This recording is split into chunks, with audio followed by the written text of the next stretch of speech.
What are your views about updating the main library downtown, and how should the city pay for it?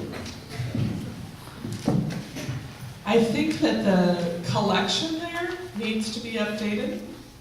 We need more, better materials that are available through ebooks, through the technology. Updating the facade.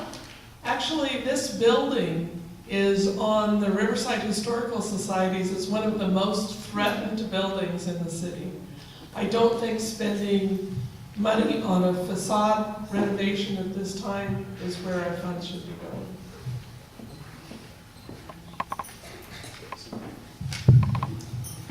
Well, it's sad to say you go in there and look and you don't see very many new books in there. And years ago you used to go in there and you see shelves of new books and you make a selection out of those new books. Now you see one little section of new books.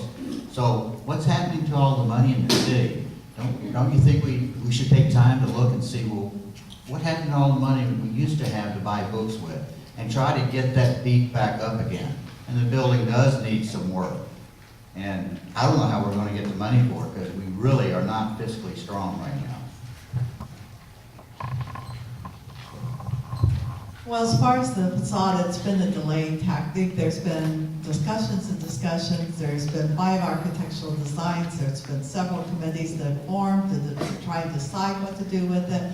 And the decision really needs to be made one way or another how to address it. The Marcy Library is up for sale. The last I know, it was appraised at only $500,000, which is a small drop in the bucket of what the redesign has been suggested for the outlook of the new library. But I think library money should be spent on library money. And when that is sold, I think that money needs to be applied as a start for doing the refurbishing of the downtown library.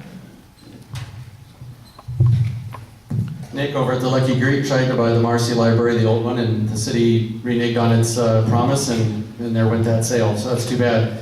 But Measure C lasted 10 years and funded the inside of the library. Measure I succeeded it unanimously by the voters to almost unanimous, 87%, to continue funding inside. I've spoken to a number of librarians and staff that say that they need to increase and they need to keep going with what they have inside. There's been too many cuts. So before we can work on the outside, we need to make sure the inside is shored up. I'm all for helping the outside facade, but we need to do it right. We don't have the money right now, and we need to make sure that we don't go in halfway.